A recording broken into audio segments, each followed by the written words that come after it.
Final Fantasy is here. Let's take and rate these Final Fantasy Magic the Gathering cards. We're going to start off with Kuja, Genome Sorcerer. This is a 4-mana 3/4 human mutant wizard.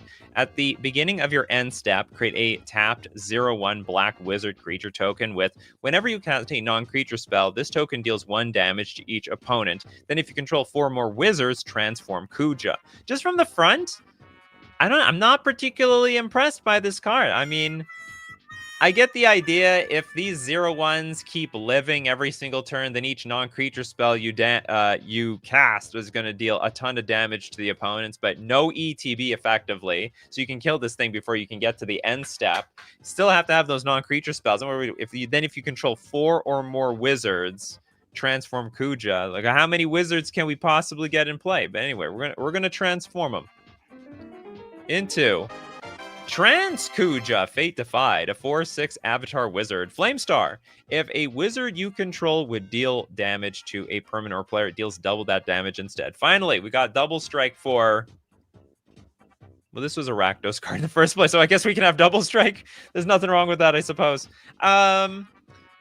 Anyway, this is like this. We're gonna call this a commander card, just to put it lightly. It's a commander card.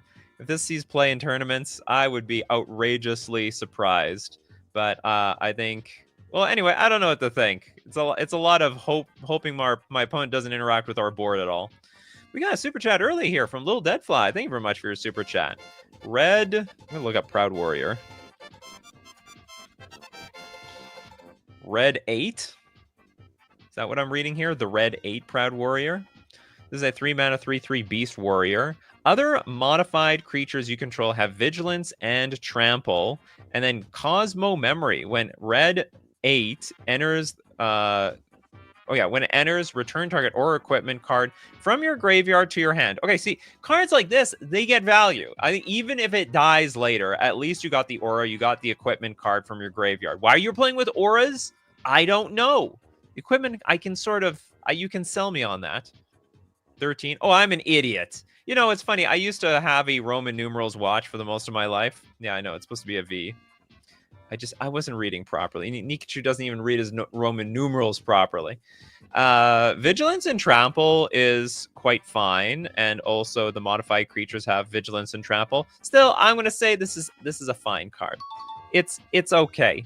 It's okay. We got a little bit of value out of it, but these aren't even the best card types to be getting value out of.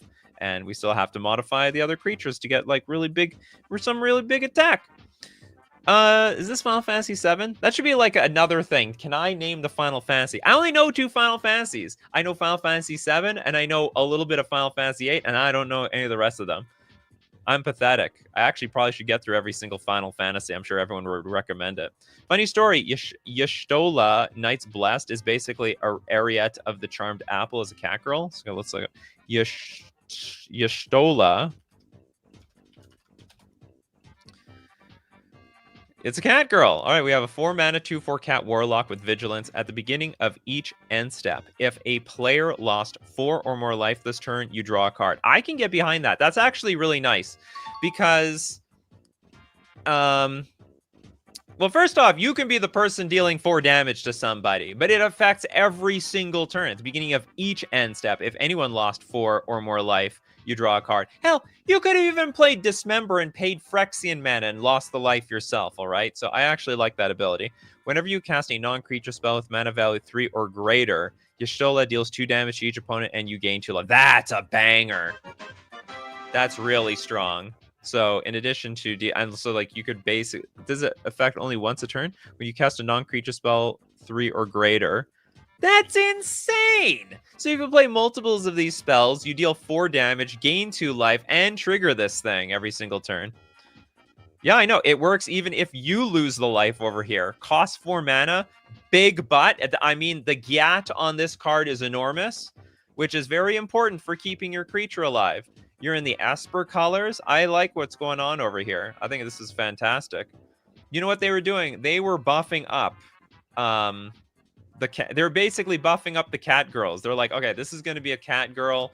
People are going to love this card. Make sure it sees play. It has to see play. And has vigilance. And so basically, you can basically attack freely with this card first, play your non-creature spell to deal 2 damage, and then you get to trigger this as well. There's another Y'shtola in the main set that gives you double end steps. That's disgusting. So anyway, okay, I love. Please don't say Gyat. Okay, I've watched too many brain rot videos, Steve Cooper. I can't go back. I've watched too many. Okay, let's look up Hexenort's VV or Natir. I've heard of this card. I don't know it. Uh-oh. Don't lose me. No! No. My whole career is based on Aeronauts tinkering. Scryfall is currently offline for maintenance. Well, we have a second option here. We've got, what's it called? Mythic Spoiler, just in case. I just can't find these cards so well here. So we're looking for this Ornith. I know what it looks like. What was this card that we're looking up? Vivi. Vivi, where do I find you? Oh, there's a lot of. Well, there we go. I found Vivi. Vivi Ornithir. Okay, this is a 3 mana. Okay, we gotta zoom in a little bit here. It's too small. Too small for my tastes. This is a 3 mana 0/3 legendary creature. Pay 0 at X mana in any combination of blue and or red, where X is Vivi Ornithir's power. Activate only during your turn and only once each turn. Whenever you cast a non-creature spell, put a +1/+1 counter on Vivi Ornithir, and it deals 1 damage to each opponent. So okay, so I understand Vivi is dual color. Yeah, it's 2 colors. It's blue and red. Pay 0 at X mana any combination of blue or red where it's equal to Vivi's power. So we need to buff up Vivi. First step, buff up Vivi, get the mana. Activate only during your turn, only once each turn. Anyway, I know everyone is super hyped for this card. I'm just going to trust people that, like, there's something here. It looks really janky to me, but it's 0 mana. It's 0 mana activate. This could be good for Storm. Probably not. I don't. This could be good for Storm. It probably not.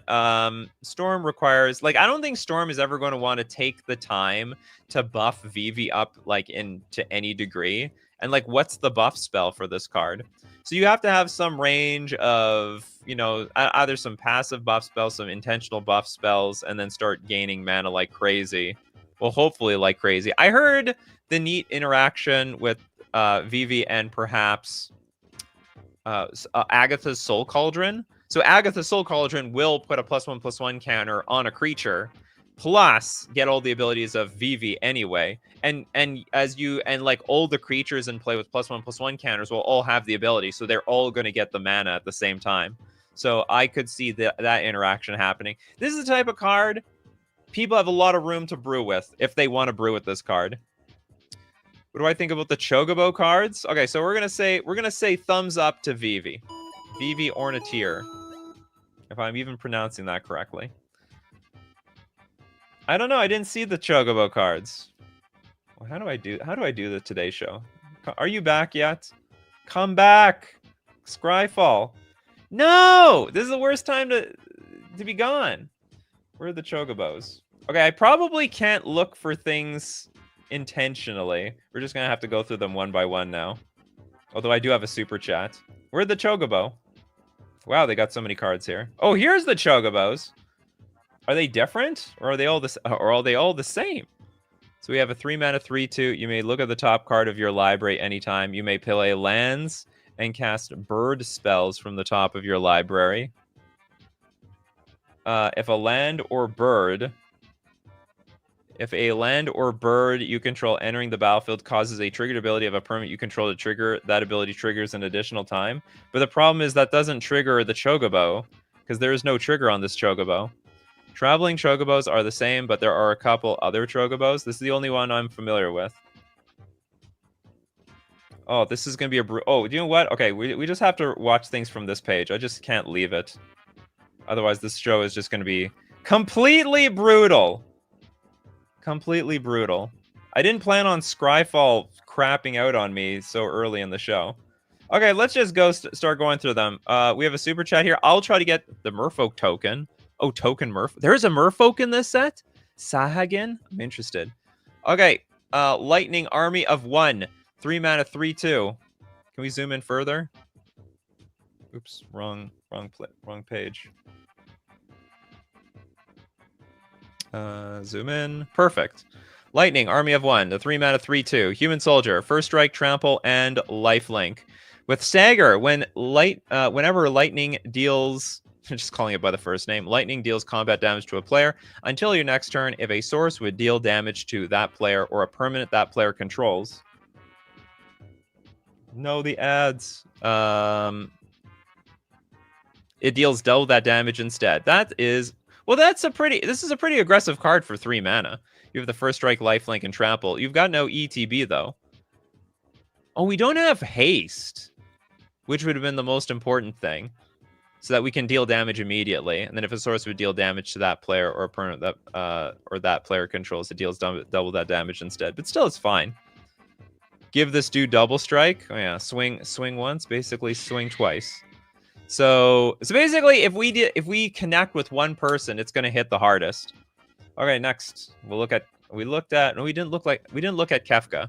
Okay, Kefka for 5 mana is a 4/5 human wizard. When Kefka enters or attacks each player, discards a card, then you draw a card for each card type among cards discarded this way. And for 8 mana, each opponent sacrifices a permanent of their choice. That's a lot of mana, and then we have to sacrifice. Sorry, then we transform our Kefka.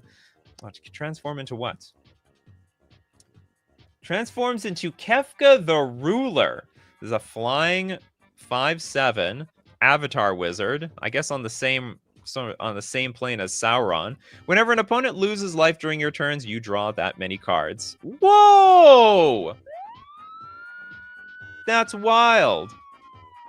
Okay, so the first half is very Nicol Bolas-like. Enters or attacks. Each player discards a card. Then you draw a card for each card. This card is insane. I thought the 8 mana was too much. I mean, it basically pays for itself.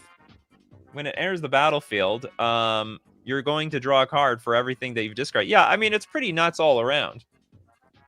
Its ETB is great. The stats on it are great. I think this card's going to see some really good play. Yeah, 8 mana well spent. Now, once it transforms, maybe it dies instantly. I'm not sure. Like, there's no immediate ability out of this. Oh, you can do this at instant speed. So at 8 mana, each opponent sacks a permanent of their choice. You transform, and whenever an opponent loses life during... Oh, it has to be during your turn.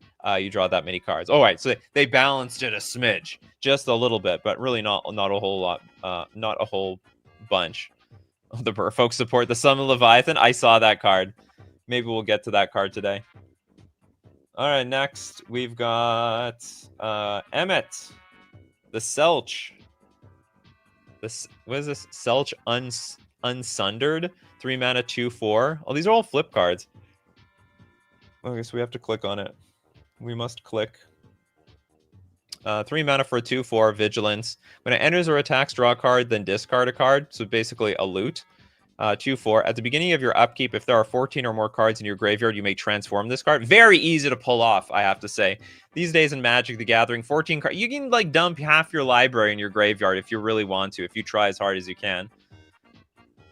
Oh yeah, the last ability was only sorcery. Hades, Sorcerer of Eld, 6/6 Avatar Vigilance, Echo of the Lost. During your turn, you may play lands.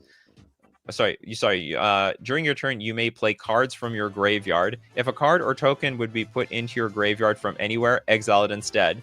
I think that's okay. That's not bad. That card could see play. Okay, Terra. How you doing, Terra? Problem is, you know, there's probably some extra fun out of these cards if you can look... if you know exactly which Final Fantasy it's from. Oh my, look at the second half. It looks like a custom Magic the Gathering card on the second side. Okay, we have a 3 mana 4/2. When she ETBs, mill 5 cards, put up to 1 enchantment card milled this way into your hand. That's value. That's actually incredible value. Holy crap.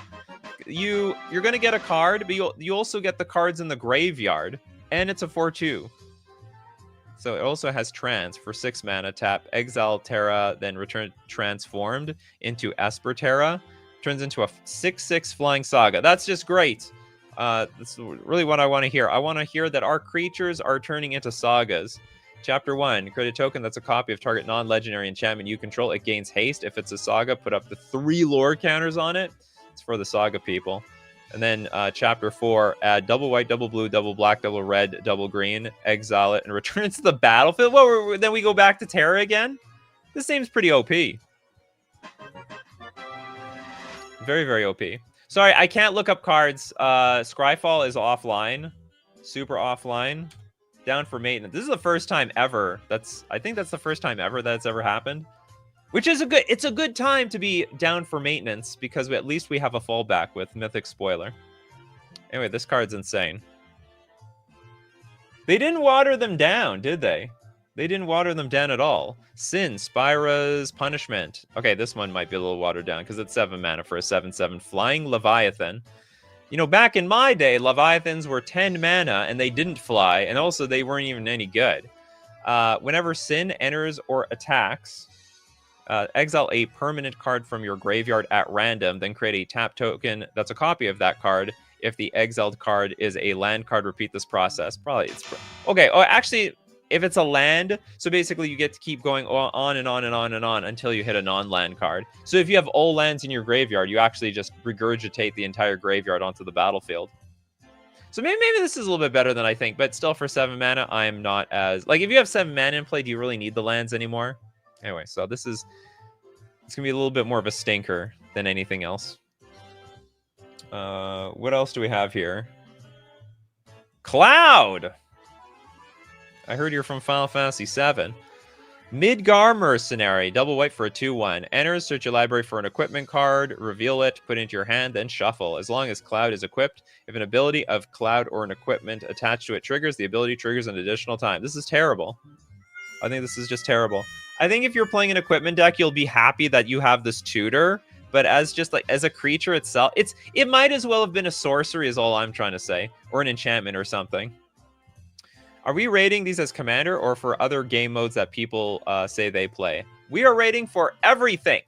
Everything possible. So if there's at least one format where it would be good. We can also rate it like good, commander, fun, playable, and like bad. That's totally fine with me. Really appreciate everyone mentioning cards in the in chat, although I can't look up anything. Okay, next, Y'shtola. Oh, so here's the second cat girl. 6 mana, 3/5. Can she live up to the last cat girl? Okay, at the beginning of your end step, exile target creature you control, then return it to the battlefield under its owner's control. Then if it's the first end step of the turn, there is an additional end step after this turn. So you get 2 end steps. What are you going to do with 2 end steps? Chad, help me here. What can we do with 2 end steps? Get double the triggers? Maybe with... Oh, I see. There was that card we just saw a little while ago. The creature. Where at end step you get a 0/1 wizard. So now we can get double the wizards at end of turn. She flickers twice. It's kind of cool. You do have to get to the end step twice. 2 Monarch triggers in command. Oh. 2 Monarch triggers. That's not bad. Yo, who doesn't like blinking? It looks like it's more blink than flicker. Yeah, at least you blink twice. So you get double the value. But it's in a... Well, I guess it's a blue deck, but it could be a blue-green deck. That's possible. 2 Wilderness Reclamation triggers. the enchantment that untaps all your lands. Okay, you know what? You sold it. Y'shtola is pretty good. Y'shtola's got potential there. Sephiroth! This better be good. Sephiroth is like the bad guy of all bad guys. 3 mana for a 3/3 human avatar soldier. Whenever Sephiroth enters or attacks, you may sack another creature. If you do, draw a card. That, if I remember correctly, like that doesn't sound that great to me. I don't really want to be sacrificing my board to draw cards. I'd like to draw the cards for free, thank you very much.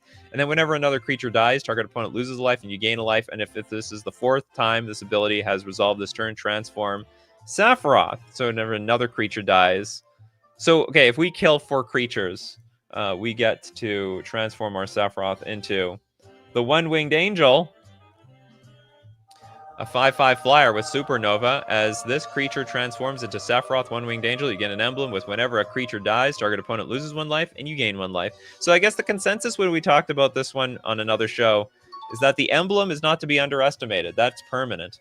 And whenever Sephiroth attacks, you may sack any number of creatures. If you do, draw that many cards. I hate that ability, to be honest. Who likes sacking their own creatures out there?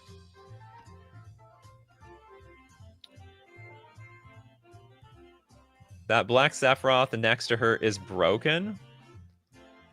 Yo, dog, I heard you like Blood Artist. I don't know, people love Blood Artist. We don't have enough Blood Artist cards, apparently. You might even say Sephiroth was the original Blood Artist of all Blood Artists. How do you kill 4 creatures in a turn? Mobilize? You can play, like, Pyroclasm, for example. It's some sort of small board wipe where Sephiroth lives, everything else dies. Yeah, exactly. How many creatures am I making each turn? So I'm a little bit more lukewarm on Sephiroth. This is a card you are definitely going to have to build around. I think it's more of a flavor win than an actual win, but I could be so dead wrong. Like, what if you pair this with undying creatures or zombies that come back from the graveyard anyway? So, I mean, the ability's strong. You're going to have to build it properly so you don't kill yourself, basically, because that's what you're going to do. You're gonna lay the smackdown on your own deck in order to turn Sephiroth on. Someone will break this. Well, we'll see. You know, there's a lot of cards in Magic the Gathering history where people are like, someone will break this, and then it did nothing. We got Clive, Ifrit's Dominant, a 6-mana 5/5. When Clive enters, you may discard your hand, then draw cards equal to your devotion to red. Oh, they're bringing devotion back. That's so weird. Then for 6 mana, tap Exile Clive. Getting a bunch of free ads here. Okay, Exile Clive, then return it to the battlefield. Okay, activate only as a sorcery. And we get Ifrit, Warden of Inferno. It's a 9/9 saga. Chapter 1, Lunge. It fights up to 1 other target creature. That other creature is probably going to die. Then Chapter 2 and 3, Brimstone. Add 4 red. If Ifrit has 3 or more lore counters on it, exile it, then return it. Yeah, bring it back. What do you do with these? Oh yeah, you get the red at your main phase. So that's when the sagas actually trigger, not at upkeep. This card enters, you discard your hand, draw cards equal to your devotion to red. Okay, this is a commander card. We'll just say that much. I think in a very slow-paced game where you have the ability to cast this for 6 mana, it will be enormous. I mean, it'll just be crazy. You probably won't have many cards left in your hand, and you'll probably draw like 10 cards off of this. So it seems perfectly fine. It's a lot of red card draw. But here's the downside, Steve Cooper. You got to discard your hand. So it's balanced in that way. I don't see this card being very competitive. But I've been wrong before. We got Traveling Chocobo. Is it the Golden Chocobo? It's a 3-mana 3/2 bird. You may look at the top card of your library anytime. Oh, we already talked about this one. Yeah, you can play lands and cast bird spells, and if birds trigger, they trigger again. We love cards triggering again.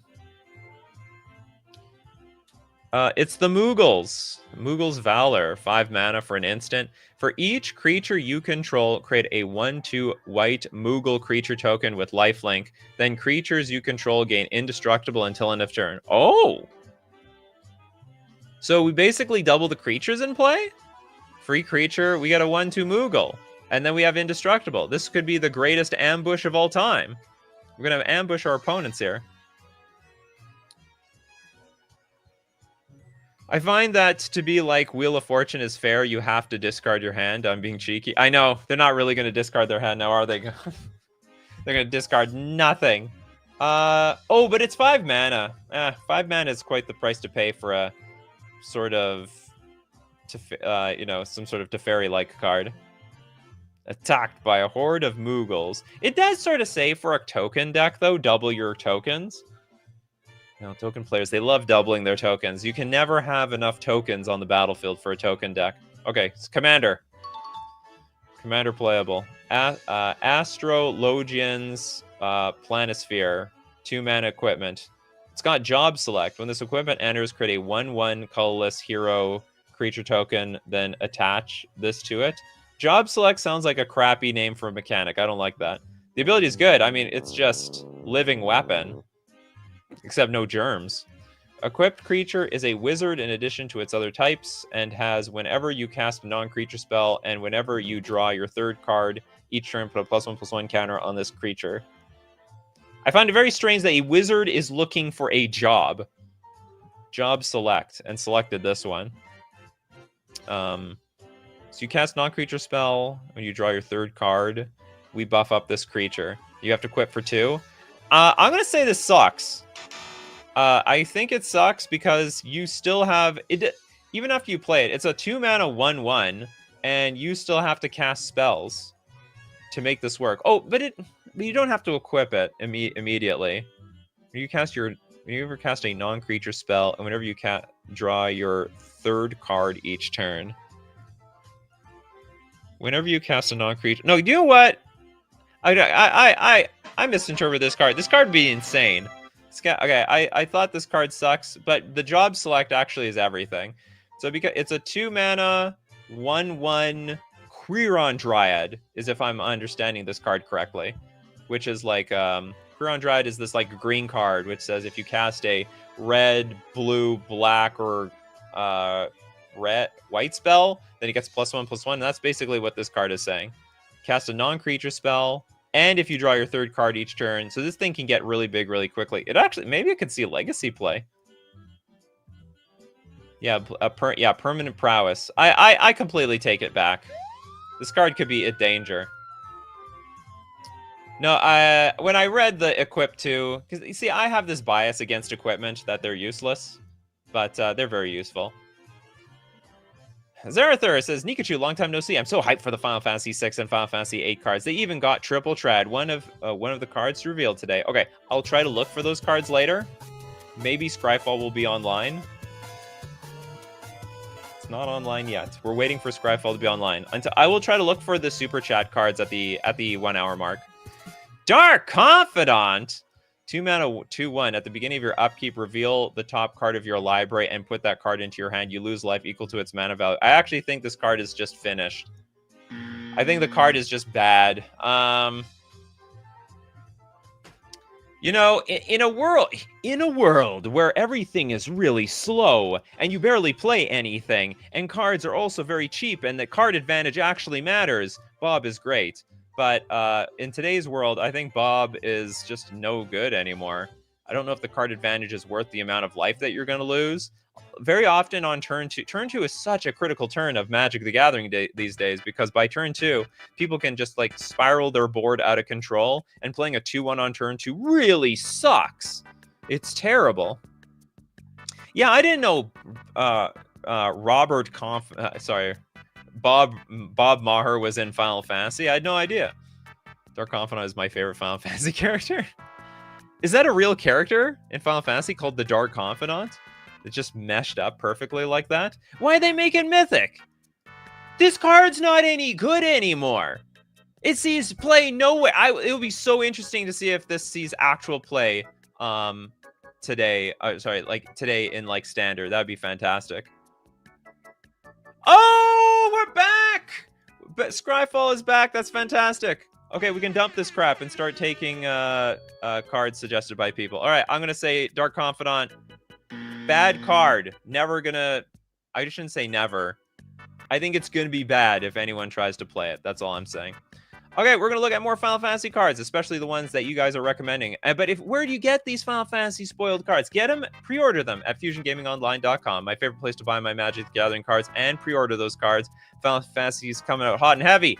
And you know how you can get a deal on those Final Fantasy cards. Use coupon code Nikachu at checkout to get 5% off all your purchases. We're also going to thank Mana Traders, the premier place to rent Magic cards online. Do you know exactly what you need to get from the Final Fantasy set? Hold off from buying the cards and paper and test them out on Magic Online, renting with Mana Traders. You can support the channel using my Mana Traders link in the description below, or save 40% cash back on your 3rd month subscription with Nikachu_C1Z, the coupon code. All right.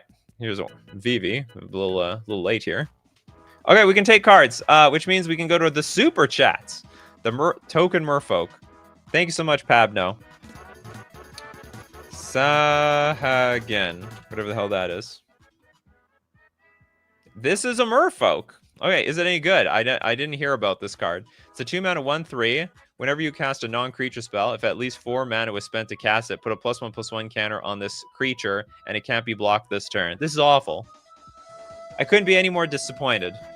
This is the only merfolk in the entire set is complete unplayable trash.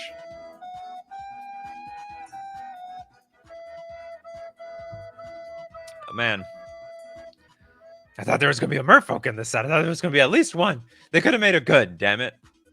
They could have made it great. Okay, Toilet Duck. Anyone else think Tara Bran... Do we see this card already? Is mildly hilarious. Oh. Tara Branford. Or it's just Urza. We have Urza's better side. 4 mana for a 1/4. When Tara Branford enters the battlefield, you get a 0/0 colorless construct artifact creature token. So anyway, you get a construct. You can tap an untap artifact for blue. Pay 5. So they've got the what's it called, the Godzilla treatment on this. Urza. Urza's broken. Christopher B with Auron. Venerated Guardian. 4 mana for a 2/5 human spirit samurai with vigilance. Shooting star. Whenever Auron attacks, put a +1/+1 counter on it. When you do, exile target creature defending player controls with power less than Auron's power until Auron leaves the battlefield. Hate it. I think the ability is not permanent. You don't have any ETB. I think the creatures you kill very early on aren't going to be that big of a deal. So I am not as fascinated by this card. If it exiled permanently, I would get behind this card. And it should exile permanently, but it's only until Auron actually leaves the battlefield. Yeah, waifu Urza. That's funny. Okay, we got... Okay, let's get to Zalthar with you. You even got Triple Triad. Let's see what Triple Triad is all about. Thanks so much. There we go. 6 mana enchantment. At the beginning of your upkeep, each player exiles the top card of their library. Until end of turn, you may play the card you own exiled this way, and each other card exiled this way with lesser mana value than it without paying their mana costs. So each player... So we get to play stuff for free? Each got... So this is like, what, a super Howling Mine? Each player exiles the top card of their library. Until end of turn, you may play the card you own exiled this way. What about everybody else? It says until in turn you may play with the top. You may play the card you own exiled this way, and each other card. Oh, I see. Okay, so we're only. It's a super Howling Mine, but all for us. And we don't have to pay the mana cost. What are they thinking with this card? This card seems insane. Oh, it only triggers at our upkeep though. This seems like so much card advantage. So we're drawing 4 cards a turn, and 3 of them we don't have to pay squat for it. It's 6 mana. You know what? In Commander, I don't even think that's a big deal. 6 mana is fair. I think this card is very strong. I don't think... I mean, I don't expect it to see any competitive play. I think for Commander, this is incredibly, incredibly strong. Yeah, it is 6 mana. It's Itali, but enchantment and extra steps. Oh, don't word it like that. You're gonna make me regret. You're gonna make me regret promoting this card. Okay, maybe it's fine. I think it's good though. It is technically a standard card, not a commander card. They're all standard and commander cards. All right. Anything that goes to standard goes to commander. And today, anything that goes to commander, or sorry, now anything that goes to commander goes to standard. That's how it used to. That's not how it used to be. Alex Bubble with Bartz and Boko. 5 mana for a 4/3 human bird. Oh, finally they're acknowledging both the creatures in the art. Unlike Kargan Dragonlord. Affinity for birds? Oh, come on, please give me affinity for merfolk. Make it happen. When Bartz and Boko enter, Each other bird you control deals damage to its equal to its power to target creature an opponent controls. Here's my only problem is the it's probably going to be really hard to make a bird deck. I mean, they better give like super big bird support. Most of the birds in the game suck. They're really bad. There's some cool bird support cards, but like that's useless if there's no birds to support the support cards. You got Bart and Boko, and then you have Choco, Seeker of Paradise. Oh, does that exist? So anyway, we'll say this is tentative. This could be tentatively good if there is enough bird support. If there isn't, then this is just going to be trash because like then you're not going to get the affinity for birds like you want it to. A lot of the birds are really small, like they only have 1 power, but it's basically like green removal. And again, actually, a lot of the birds you have to you really have to splash into other cards to get the full range of all the birds possible. Next up, Pabno coming back with another super chat. Starting town. 3-color Merfolk deck? No, I don't think I'll play one. I heard of this card. It's a funny design card. Oh, we can have our. Okay, it's a town. Enters tapped unless it's your first, second, or third turn of the game. You can tap it for a colorless, or you can pay 1 life and add 1 mana of any color. I think the card is. I'm not super thrilled with this card. I mean, I guess it's the ultimate pain land, but the problem with this card is it still comes into play tapped later on in the game. And imagine this. I heard this on Twitter. Imagine you miss your 3rd land drop for the first 3 turns of the game and then you top deck this card. How bad are you going to feel? You're going to feel bad. I mean, that's going to be a super feel bad moment. Super feel bad moment.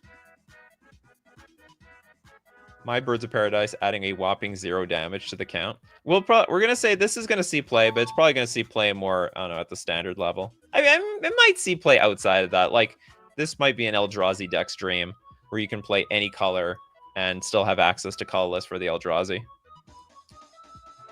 Next up, let's take a look at... Chocobos are a thing. People love their Chocobos. Felicia with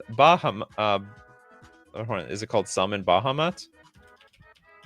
Bahamut. We're gonna summon him. Is this a colorless saga? It's a saga dragon. 9 mana for a 9/9 flyer. Why did they... You know, this just looks like a Yu-Gi-Oh card at this point. It just looks like a Yu-Gi-Oh card. Not talking about like the small print, but like you've got these giant values. You have a bunch of text all over the damn place. You have this like text box at the bottom that's like really small. It's very Yu-Gi-Oh like to me. Okay, so for 9 mana, we have a 9/9 flyer. Chapter 1 and 2, destroy up to 1 target non-land permanent. That's totally fine. Chapter 3, draw 2 cards. That's good value.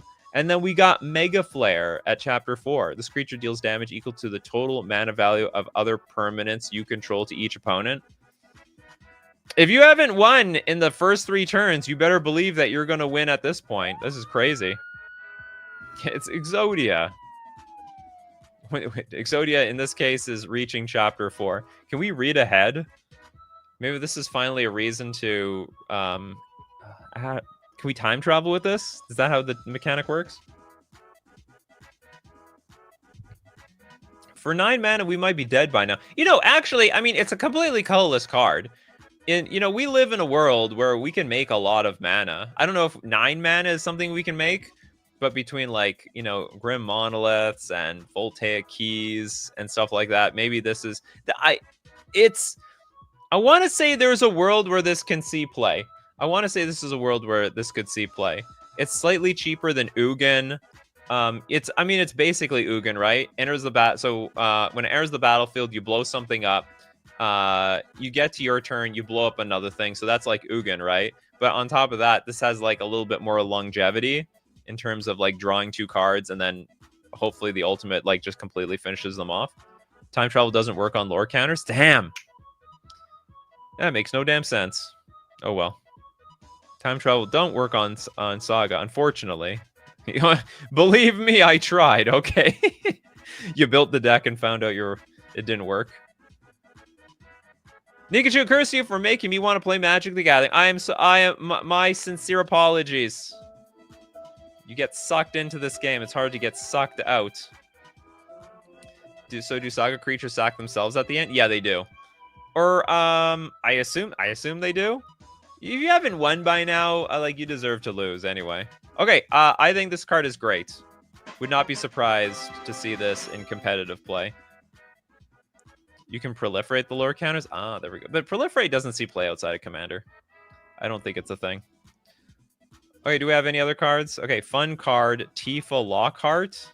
Oh, that was a super chat. You both are going to get part of that. Get both a piece of this. What do you want to say about the Tifa Lockhart? Fun card, Tifa Lockhart and Traveling Chocobo. Any multi-land card drop? Well, you're going to have to save that for bad... oh, this is Tifa. You're going to have to save that for the bad combos that actually work. Oh, is there a Chocobo? Okay, hold on. Tifa... How do you spell this thing? There we go. Tifa Lockhart. 2 mana for a 1/2. Trample. Landfall. Whenever a land you control enters, double Tifa's Lockhart's power until end of turn. This is awful. This is very underwhelming to me. It's got a trample. I get it. You can build your deck around it, but like, you know, if you go all in on this damn thing, even with a bunch of landfalls, and the thing gets sniped off with a removal spell, then what? Then what are you gonna do? It only doubles the power. It doesn't double the toughness. So I mean, it's basically you can bolt the Tifa. She's a turn 2 kill with fetches. No, she's a turn 3 kill. She doesn't have haste. So she's a turn 3 kill. I mean, yeah, there we go, turn 3. And that's totally reasonable. There's a lot of other cards that are like this. You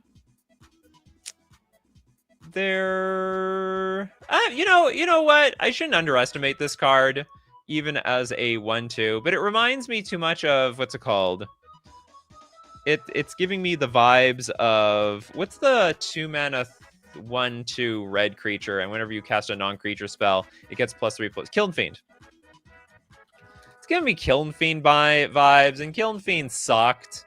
I will say that, like, didn't have trample, so like it was easier to block Kiln Fiend, but this is a lot harder to pull off, even with a bunch of fetch lands, in my opinion.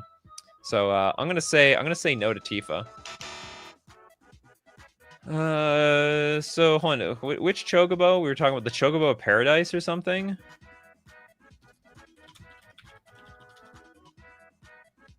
Oh, the Seeker of Paradise. Okay, we have a 4 mana 3/5. That's enormous. Very big Giat on this Chocobo. Whenever one or more birds you control attack, look at that many cards from the top of your library. You may put one of them into your hand and put any number of land cards from among them onto the battlefield tapped, and the rest into your graveyard. That's insane. That is just well, I'm not going to say it's broken, but like that's pretty easy to activate. So it's technically not an ETB, but all you have to do is, you get your birds out early, play Choco Seeker of Paradise, attack with your birds, and then get value. A lot of value. Oh, so you want to use Choco Seeker of Paradise with Tifa Lockhart. 2 win more. Maybe in Block Constructed you can make that thing work. I think this card is great by itself, though. And we still got more words on this card. Landfall. Whenever a land you control enters, Choco gets +1/+0 until end of turn. I thought all the birds were going to get +1/+0. I think this card is great. Very strong. Okay, Christopher B with Summon Leviathan. A lot of people pointed this card out to me. It's a 6 mana 6/6. Return each creature that isn't a Kraken, Leviathan, Merfolk, Octopus, or Serpent to its owner's hand. Until end of turn, whenever a Kraken, Leviathan... so this is Chapter 2. Whenever a Kraken, Leviathan, Merfolk, Octopus, or Serpent attack, draw a card. The only problem is it costs 6 mana. I would love this card. And what's really great is that they included Merfolk in this card, because in the past there was like, what is it called? Whelming Wave, I think. Whelming Wave is like bounce. Return all creatures to their owner's hands except Krakens, Leviathans, Octopuses, and Serpents. But like, why would it bounce Merfolk? That doesn't make any sense. That makes absolutely no sense whatsoever. So they included Merfolk in here for flavor. They better have done that. Has Absolute Virtue been done? I don't know. Okay, Absolute Virtue. So anyway, I'm going to say this is a commander card. I'm going to say it's a strong commander card too. So it's like a one-sided... Well, I mean, I guess Cyclonic Rift is always one-sided. So it's like a Cyclonic Rift. And also for Commander, it's not going to be nearly as expensive. 6 mana is like quite reasonable. And for this effect, this ETB effect is really good. So I do like the card. Unfortunately, I can't play it in Legacy or Modern or anything like that. That's just the sad part of it all. Okay, what are we missing here? Trent Sims with Taru.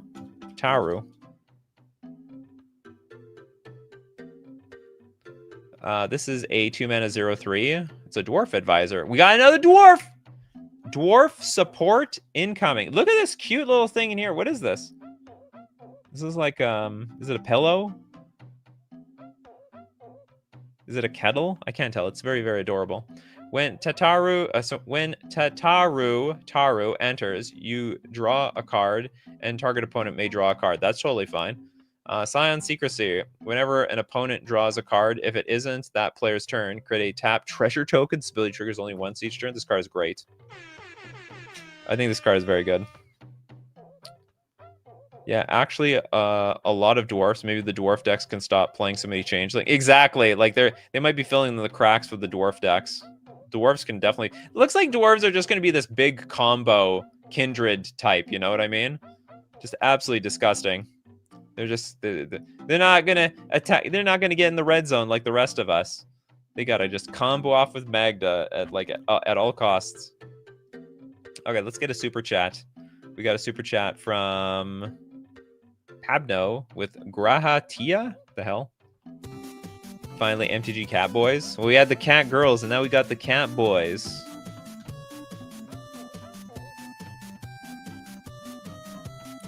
We got, for Esper Colors, a 2/3 Cat Wizard with lifelink. Throw wide the gates. Whenever you cast a non-creature spell, you may pay X life, where X is that spell's mana value. If you do, create a 1/1 colorless hero creature token and put X +1/+1 counters on it. Do this only once each turn. So it's another card that gets no immediate value, but I mean, like, I guess if you build this deck with, say, some artifacts that you can throw out, like Mishra's Bauble and stuff, you can pay X life, where X is that spell's mana. But well, then it's 0 if you do create a 1/1 and get X and put X 1/1. This seems like Monastery Mentor with extra steps and 2 extra colors. Am I not wrong? I don't even know if this is a commander card. It feels like... Am I wrong here? It feels like Monastery Mentor with a lot of extra steps. It wants to do big spells. Yeah, but, like, Monastery Mentor can make those creatures really big, especially if you're, like, chaining your cards into other cards and into other cards. Anyway, I'm going to say no to the Grahatia. But, I mean, you could say, though, if you were in a Monastery Mentor type of deck and you need enough of those cards in the deck, you could grab this, because Monastery Mentor is not legendary, and this is a legendary creature, so this can be like your commander. So for anyone that wanted I guess this is like for anyone that wanted Monastery Mentor as your commander, and of course, you wouldn't even want Monastery Mentor as your commander because it's just mono white. This is in all the colors that you need. I think it's in the precon. It's like, it was built awkwardly enough, so it's just not strictly better than Monastery Mentor, in a way. That's the way I'm looking at it. So maybe this is, okay, maybe this is commander playable. Commander balanced, you could even say.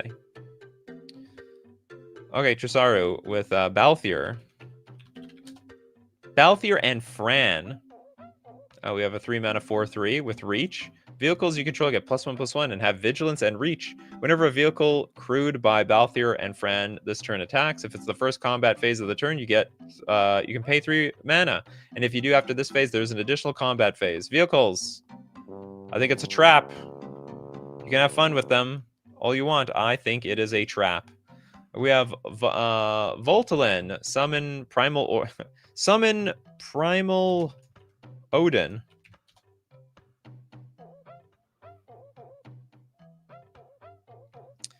Okay, Primal Odin is a 6-mana 5/3 Saga Knight. Chapter 1, Gungnir. Destroy target creature and opponent controls. Love those abilities. All right, so I mean, whatever happens to our Primal Odin doesn't matter because I killed off your creature first. And then we have Chapter 2. This creature gains whenever this creature deals combat damage to a player. That player loses the game? Are you out of your mind? This is just strictly better Phage. And we can reanimate this card, right? We can, and also this is an enchantment, so if we have anything to reanimate an enchantment, it's good too. Whenever this creature deals combat damage to a player, this is absolute insane. Okay, Chapter 3, Hall of Sorrow, draw 2 cards. Each player loses 2 life. Oh yeah, including you. I don't care. This is a banger card. Like, it doesn't lose. I might be terrified of this card even in Modern. Dies to Bolt, if you have Bolt. And then we have Keel here. Wait, so is this an official card or a fan card? No, these are real cards. These are all real cards. They're not out yet. These are all spoiled cards, but they're on their way. Like, I could totally see like a blue-black sort of deck even in Modern, or like a sort of control deck that you just need to swing once and kill them. Like, it's not even that bad. It's 6 mana, kill off the creature that they haven't played. Maybe Modern's a little too aggressive. How about Pioneer? These are all going to be Pioneer play. Are these Pioneer playable? I can't remember. If they're playable in Standard, then they're going to be playable in Pioneer. This is like almost like a 1-card win condition. These Saga creatures bring Proliferate into the meta? I have no idea. Anyway, this card, people are going to try out this card, that's for sure. Yeah, Wizards of the Coast makes their own fan-made card. This doesn't even look real. They don't even look like real Magic cards anymore. What is a real Magic card anyway? They've lost their way. Pacers fan forever is trying to get absolute virtue. Some people were asking about that card. Oh, this thing. Yeah, okay, 8 mana for an 8/8. The spell can't be countered. Oh, that's good. Flying. You have protection from each of your opponents. But only you. Like, you can't be dealt damage, enchanted, or targeted by anything by your opponents. This card looks awful. Yeah, it dies to Doomblade. They can also just completely interact with everything else on your board. They can kill your creatures, wrath the board, destroy your enchantments, attack your planeswalkers. Like there's a lot of ways everything goes wrong here. So anyway, I guess it looks cool.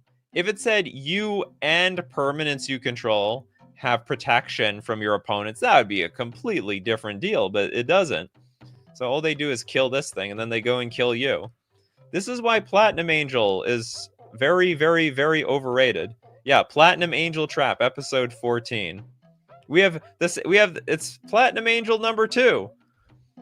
Let's see who's really behind, underneath this mask. Oh my god, it's Platinum Angel. It should have protection too, to be honest. Well, they didn't want to make it broken. Then maybe it would be too good. Can you be milled? No, actually, because you have to target someone usually to mill them, and you can't be targeted. Like, that's one of the few things that actually protects versus. It protects versus mill, unless I mean, so long as it's targeted mill. If the mill card says each player mills this many cards, then you're going to get milled. But if it tries to target you, then yeah, you have protection.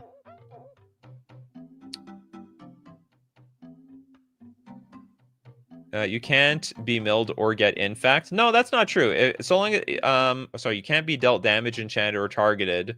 So you just can't be targeted. Okay, but it is true about infect. Infect is like damage, so you can't be damaged. Okay, Lesthian with Noctis. The Prince of Lucas. This is another 4 mana, 4/3 human noble with lifelink. You may cast artifact spells from your graveyard by paying 3 life in addition to paying their other costs. Ooh, I thought we were just going to pay life and then that's it. We get the card. If you cast a spell this way, that artifact enters with a finality counter on it. Yeah, I don't know what to say about this card. It could be good. It's, you may cast artifact spells from your graveyard by paying 3. Here's my problem. What kind of artifact deck are we playing that's playing with 4 colors? That's a lot of colors. Sorry, not 4 colors. It's 3 colors. Esper. Have you played any... Here's a great question. Have you played any Final Fantasy games out of interest? I got through the first disc of Final Fantasy VII for PC, and I didn't know how to switch the discs. And that was the end of the game for me. I should really go back. I was looking at it for the Switch. Someone with Cheerios, maybe? Like, maybe. That sounds like it sucks, though. What, we're going to pay 3 life to get, like, a bauble? That doesn't sound good. Someone found a combo with Mox Amber or something. No, there are a few combos like that. Well, Mox Amber plus, other cards. It's not just Mox Amber. Cards like Underworld Breach, but that's red. We don't have red here. So I'm optimistic. I'm not going to say this card's bad, but it might be weird and clunky. Next up, let's get the Big Squig with Kefka. Dancing Mad. By the way, I see the super chats. I'm just going to get them at the 1 hour mark of the show. I see all of you, Pacers fan forever and Steve Cooper. It'll just give us a little bit more show at the end. Kefka Dancing Mad. Insane person. 7 mana for a 6/6 human wizard. During your turn, Kefka has Indestructible. At the beginning of your end step, exile a card at random from each opponent's graveyard. You may cast... At random, you may cast any number of spells from among cards exiled this way without paying their mana cost. Then each player who owns a spell you cast... then each player who owns a spell you cast this way loses life equal to its mana value. I think this card looks like jank. I think it's a little bit more on the janky side. You can't... So the good news is that you're going to get some value out of this card. Maybe. Probably. It's going to be on your turn that you cast it. Because Kefka is indestructible. You can't kill it. Well, you could exile it, of course. But at your end step, this is probably going to trigger. But if there's nothing good in the graveyard, or the graveyards are exiled, then it does absolutely nothing. So there's it's a lot of mana for something that's not guaranteed. And remember, you're rolling the dice with this card. But it's good Commander jank, though. Oh, yeah. For anyone that loves jank, boom. Did we do... Yeah, we did triple triad. That's correct. Argent, Freya. Was it Freya Crescent?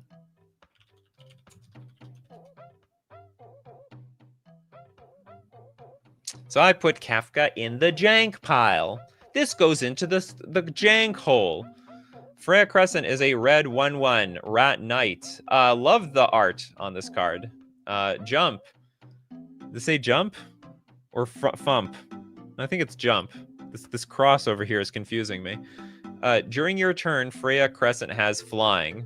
Okay, pay tap, add red. Spend this mana only to cast an equipment spell or activate an equip ability. We have equipment ramp now. Okay, so first off, I still don't like this card, but maybe this is exactly what equipment decks need, because like otherwise, like equipment suck. But like we already have like other ramp for that anyway, like Soul Ring and so on. Yeah, the mythical red mana dork has arrived. What a strange mana dork too. This is fine in a Seer Gwyn deck, I suppose. That jump is pure flavor, and I'm all for it. I suppose. Okay, I don't know which Final Fantasy this is from. They should mention which Final Fantasy. Oh, it says FF. Oh, I guess it does. So this is FF 6. So no, 11. Final Fantasy 11. Hey, we had a red mana dork in Tarkir Dragonstorm. Well, I don't remember it. Okay. This is Final Fantasy 9. With the one that precedes the... Oh, I guess they didn't want to put 4 ones. Okay, I get it. It's Final Fantasy 9. Okay, we apparently have a bunch of either Roman numeral masters or a bunch of Final Fantasy masters in chat today. Anyway, I'm still going to say I don't like this card. Okay, we're going to look at a bunch of super chats, but don't worry. Tomorrow, we'll look at more Final Fantasy cards. Okay, Pacers fan forever with Matoya, Archer Elder. Sorry, Archon Elder. This is a 3 mana 1/4 human warlock. Whenever you scry or surveil, draw a card. What? What? So basically, all my cantrips that already drew a card now draw 2. Ugh. Can you get, like, immediate value off of something like this, though? It's hard. Learn your Roman numerals. Ugh, they're getting me with... You know, the hardest Roman numerals to remember are, like, 9 and 4. Because they put them backwards, if you know what I mean. It danger. This is like a card. If the player playing this untaps with it, you're screwed. You're just absolutely screwed. They will get through their entire deck. This is like a Storm player's wet dream. They probably don't teach Roman numerals in Canadian schools because they don't watch the Super Bowl. What a burn. Surveil and the Scry... Oh, yeah, the Surveil and the Scrylands, too. And it's legendary! You can make a commander out of this thing! It's broken. I think it's broken. It looks... Either that or it has incredible promise. We got a super chat from Pavno. We gotta do Sid, the Timeless Artificer.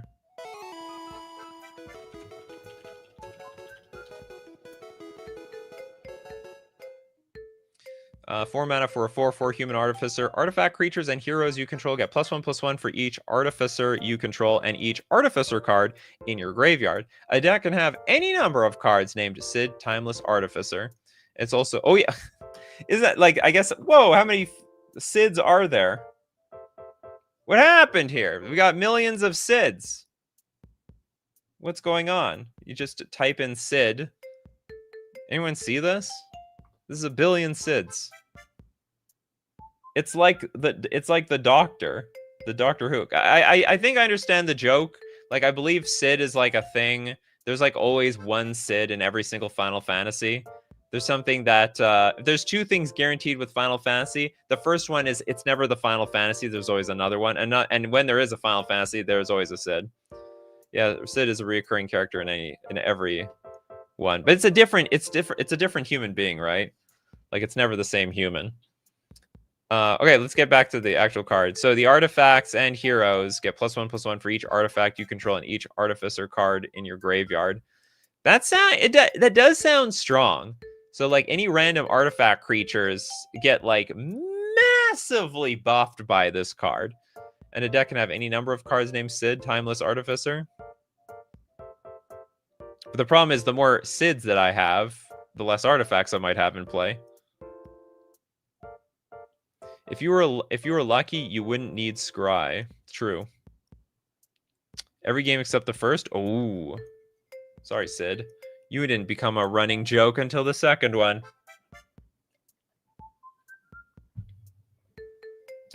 Or if you were better at deck building, yeah. It's weird to say. I guess the idea is they want, at least for the commander players, to have enough Sids in the deck so they got this payoff. Because that's the deal. Like, there's a lot of artifact creatures out there that are just crappy. I'm optimistic about this card. I don't know if it's competitive level playable. But I can see it as being playable. And like, worst case scenario, you can just cycle it. And it's a 4/4 for 4, which really isn't that bad. It's not that bad at all. It never mentions artifacts.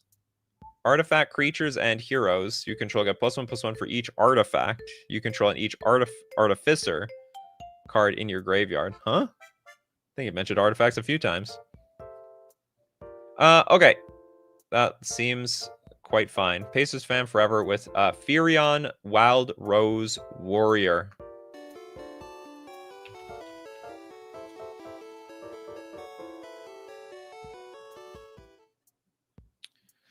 Three mana for a 3/3 human rebel warrior. Equipped creatures you control have haste. And whenever a non-token equipment you control enters, create a token that's a copy of it, except it has this equipment's ability. It costs 2 less to activate. Sacrifice that token at the beginning of the next end step. Yeah, it's an artificer, not an artifact. Oh, I see. Oh, it counts the artificers as well. Artifact creatures and heroes you control get +1/+1 for each. Oh, artificer. Oh, this card is way worse.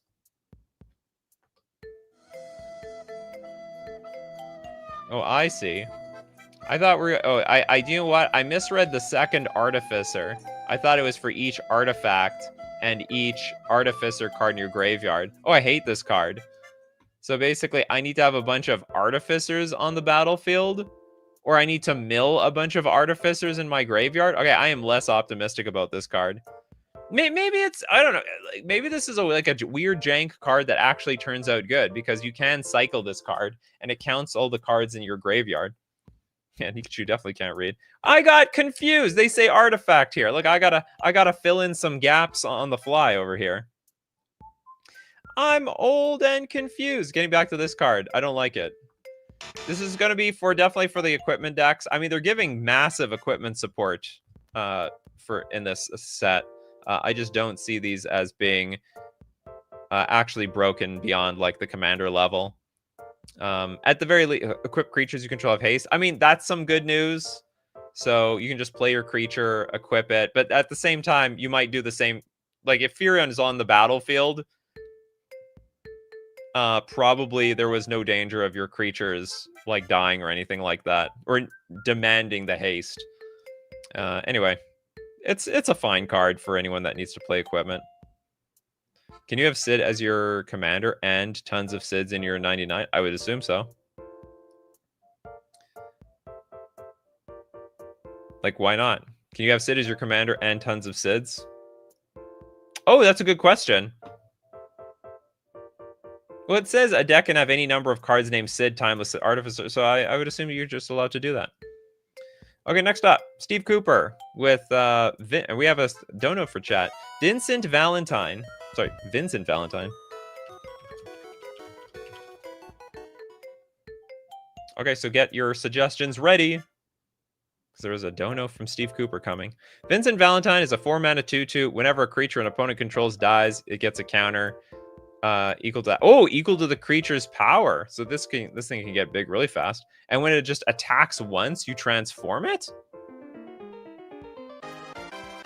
into the Galleon Beast, a 3/2 trample lifelink. When it dies, return it to the battlefield. Oh, when it dies, return it to the battlefield tapped. Ugh, all for 4 mana, just to be dirtling around here. I'm gonna have to say this is a little bit more on the jank side. But it's interesting because it basically can't die. Oh no, it can die on this side. So if this side dies, then it's dead for forever. Kano wants the super chats. Tonberry. Isn't that the small guy that one-shots you? Or am I thinking of something else?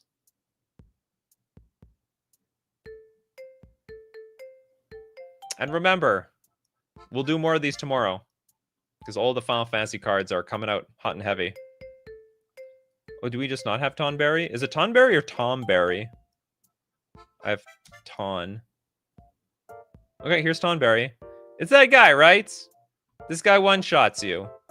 It's a black 2/1, and I think he creeps slowly towards you, so kill it. Tonberry is the new slasher. Okay, a black 2/1. This creature enters tapped with a stun counter on it. Chef's Knife. During your turn, this creature has first strike and death touch. This card's terrible. This card looks awful. Why would this card be good? It's not even flavorful. It's supposed to one-shot me. This creature enters tap with a stun counter. So I play this turn 1. I can't even attack with it next turn. And only during my turn it has first strike and death touch. It's basically a draft card. Yep, he insta-kills, so this card is peak flavor for the fans. How is it peak flavor? Or it's just because of the death touch. Could have death touch immediately. It didn't need to come into play with a stun counter. Why are we... Like, I think a 2/1 first strike death touch is not too powerful in this game. Yeah, it one-shots creatures. Yeah, but it doesn't one-shot the heroes. Yeah, uncommon too. The audacity. Oh, the audacity of wizards. Yeah, oh, I see. It's super slow. They should have... I think they should have made this thing bigger somehow. I don't know how to make it stronger. Yeah, the stun represents how slow he is. Okay, flavor win. Flavor win for Tonberry. Lil MX Doom. Espers to Magicite.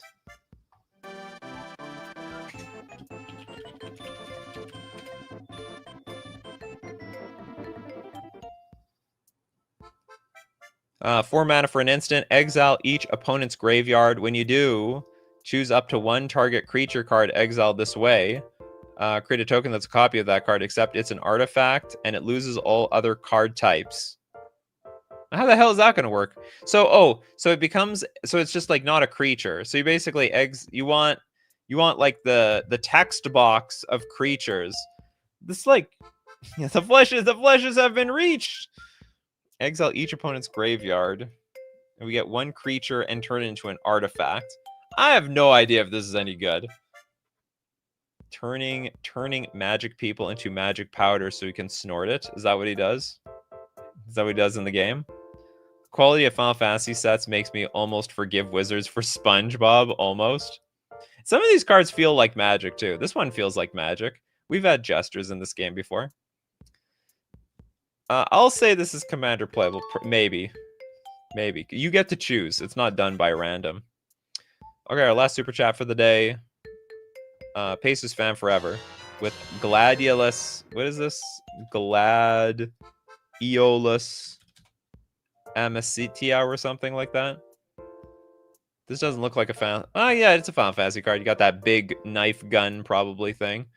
6 mana for a 6/6 human warrior. When Gladiolus Amicitia or Sitia, I don't know how to pronounce this, enters, search your library for a land card, put onto the battlefield, tap, then shuffle. Weird, we're at 6 mana, we're still ramping. Landfall, whenever a land you control enters, another target creature you control gets +2/+2 and gains trample until end of turn. That's not bad. I think this is just very expensive for what it does. But giving creatures trample and also buffing them up is not to be underestimated. And only when it enters you get this. If you exiled your own graveyard, you could build around it. Oh, no, but we got to build around our opponent's stuff. We have another super chat to keep the game going. Triple try. Oh, we did this one. Well, you want to see it yourself? What a way to end the show. Okay, let's look at another one. Okay, we look at this. I think it looks great, but I could be dead wrong. Okay, we're gonna give that. Okay, we're gonna give the super chat to Hexanort. Phoenix down. Don't be disappointed. We're gonna do this tomorrow. There's gonna be more Final Fantasy cards. Just relax. Phoenix down. A white artifact. Pay 2, tap, exile this artifact. Choose 1. Return target creature card with mana value 4 or less from your graveyard to the battlefield tapped. So yeah. Oh yeah, because we're reviving a card. That's what the Phoenix Downs do. And then I never thought about what a Phoenix Down means. It's got the word Phoenix in it. Like it's bringing it back from the dead. And you can also exile target skeleton, spirit, or zombie. I'm not familiar with that flavor, but this has a flavor win for me. Is this actually any good? It's 1 mana. The ability is cheap. Pay 2, tap, exile it, return target creature card. It does have to come from our graveyard. Maybe we could see competitive play. The second part sucks, though. No one will ever use that. Shame it doesn't revive the player if they would die. Oh, that would be great. Like revive target player from the game, something to that effect, with like I don't know half their life or something. Well, a lot of Final Fantasy games make heal magic damage undead. True story. All right.